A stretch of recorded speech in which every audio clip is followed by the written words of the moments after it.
What's good, everybody? Welcome to my third installment of my position by position preview for the Ohio State University. Today, I'm going to be doing the defensive line, which I believe is the crown jewel of this defense, and it's really going to get things going as far as improvement overall for the secondary and breaking in the new linebackers, the new starting linebackers. This D line is going to really pay dividends for us to be able to get those positions, acclimated and rolling. So let's get started. First of all, this is probably the deepest room numbers wise on the team. So I'm just going to go down the list. It's easy to forget some names that we have. So number one, defensive end Zach Harrison, who was named the captain yesterday. Congratulations to him. JT Tuimoloau, defensive end freshman.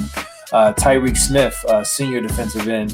Javante Jean-Baptiste, DN. I believe he has one more year. Jack Sawyer, freshman defensive end. Teron Vincent, former five-star number one D tackle in the country, who will be playing probably the three-tech position this year. Ty Hamilton, brother of Devon Hamilton, he's now a sophomore. He flashed last year, actually, and looked pretty good. A lot of people thought he was a throw-in recruit because of his brother, but nah, he looked good. Antoine Jackson, the former transfer from Auburn, should be lined up at the one-tech primarily this season. Haskell Garrett, three-tech is what he'll be playing mostly, depending on the package. Deron Cage, probably one tech. Noah Potter, probably the three tech, based off of what I was reading with him transitioning over to that position. And then the two freshman D tackles, Mike Hall and Tyleek Williams. I think that's kind of up in the air because it's so early with their body and putting on weight and trying to decide where they fit the best. So real quick, I know you heard me mention one tech, three tech. I wasn't a big D lineman guy. When I play wide receiver and safety. That was my wheelhouse. So I'm saying that to say that I didn't know what one tech. I didn't care what one tech or three tech was, to be honest with you, early on. So I wouldn't imagine everyone understands the difference. So I'm just going to put it in layman terms for those who don't know. Typically, the one tech is usually lined up over the center. The three tech is usually lined up over the outside shoulder of the guard. Picture Tommy Togiai, lined up. He's usually lined up over the center in the middle of the line. And Haskell Garrett is usually next to him in that position where he's able to have more available lanes to actually rush the QB from his interior line position. And then also the three tech is not going to take on a lot of double teams compared to the one tech typically. So that's kind of the basic definitions of those two different positions. So, but the good thing is a lot of these guys are interchangeable. They just play one position a little better than the other. So anyway, with that said, we got a deep roster full of veterans and a nice mixture of dynamic freshmen.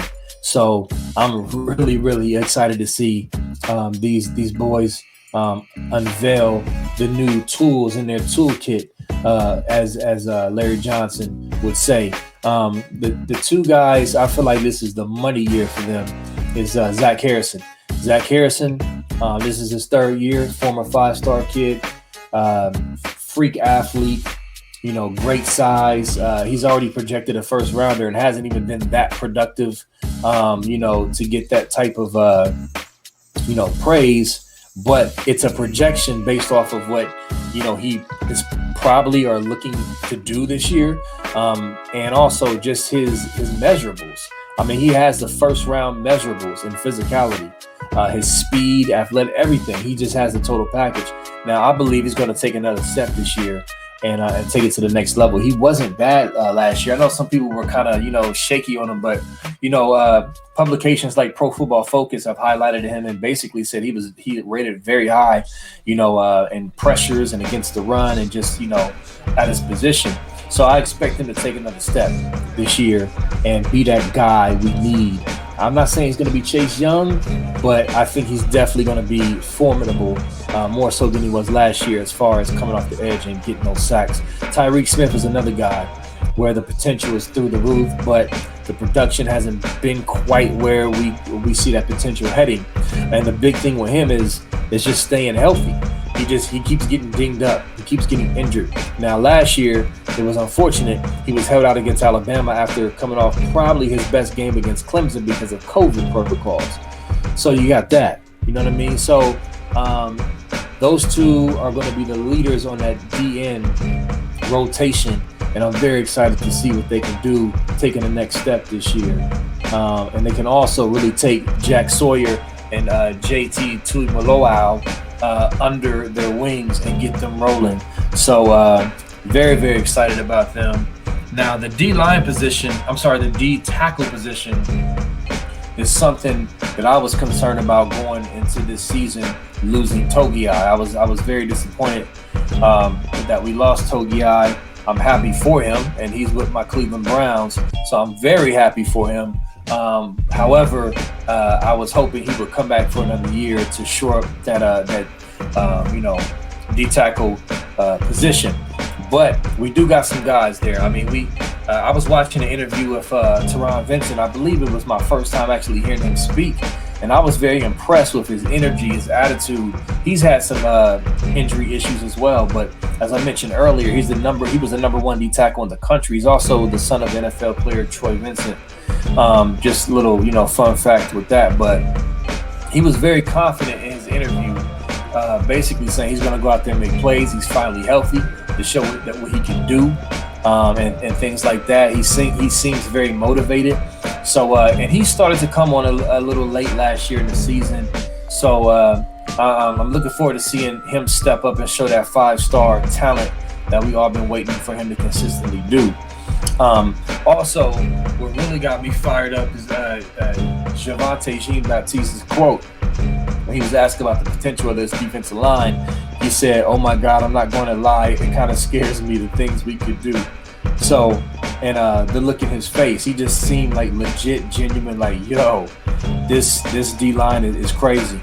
And with him specifically, he came into Ohio State very light.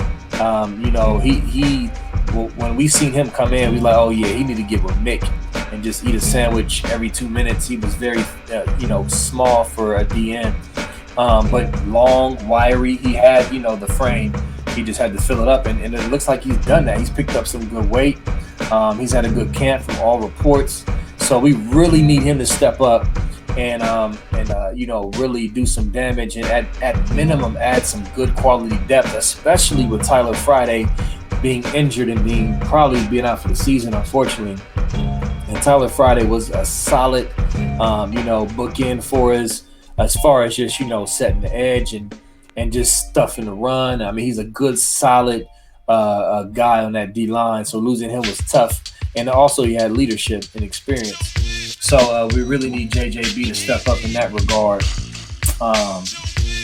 But also, I wanted to talk about Haskell Garrett. As a lot of you seen who follow my page, I predicted him to get the Block O jersey. And you guys, most of you know his story, where he was shot in the mouth last year trying to break up a fight on campus. And apparently, by the grace of God, the bullet flew through his mouth, went out the other side from what I heard. And really didn't do that much damage that it could have done. I mean, which is crazy. And then he came back in a couple months and played at a high level all season. I mean, that dude, man, that's mentally tough, physically tough. And I'm just so proud of him, like his leadership now, and him being a captain, all of that, man. So I think he deserves a 30 for 30. First of all, he deserves some type of game day segment talking about him and everything he's been through and his skill set and talent and all that stuff. So I would love to see him get it. I can also see Chris Olave get it, but I think Haskell is my pick for those reasons. He has the combination of everything that the requirements, basically say. So, yeah, I'm looking forward to seeing what Haskell can do. this year to take another step from what he did last year, because he was a beast last year next to Tommy Togiai. Also, I was hearing we'll probably see a lot of Teron Vincent and Haskell out there together. Although it's hard because a lot of these guys are interchangeable, like I said, when it comes to 1 tech and 3 tech. But Larry Johnson is he's gonna put guys out there that present matchups. They're going to scout the other team and see what they struggle with, and they're going to act accordingly. We can literally deploy many combinations against some of these teams, and basically have at it. So definitely excited about what this D-line can do. And I'm just taking a look at my notes here. Jack Sawyer and JT Tuimoloau. Listen, JT didn't lose his stripe, at lightning speed for no reason. Just because they say, hey, you're a 5-star number 1 player in the country, you're going to get your stripe. Nah, like reading the reports, praise from his teammates, coaches doing things the right way, performing well. I mean, like, the dude earned it. Like, so far, he's showing he's legit, like a legit number 1 player in the country so far. So obviously he has a lot to learn. He needs to be taught some of the finer things as far as hand fighting and all the ninja type stuff that Larry Johnson teaches his D linemen. But his speed, power, athleticism is definitely going to come into play. Off the edge. Go get the quarterback, man, flat out. So I'm excited to see what him and Jack Sawyer are going to do.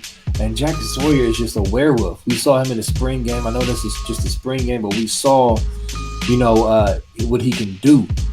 So I'm excited to see some different packages, them in the Rushman packages.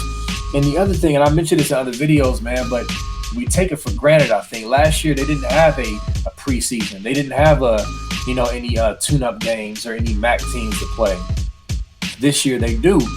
So we'll get to see, some of these young guys get in and play a lot of snaps. You know what I mean? And really get those reps that they need.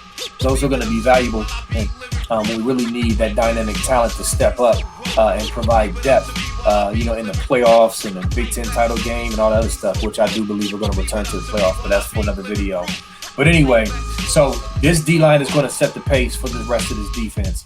The linebackers, I'm going to do linebacker room next, but the linebackers are going to be just fine, y'all. I really believe that, and a big reason is because of this D-line.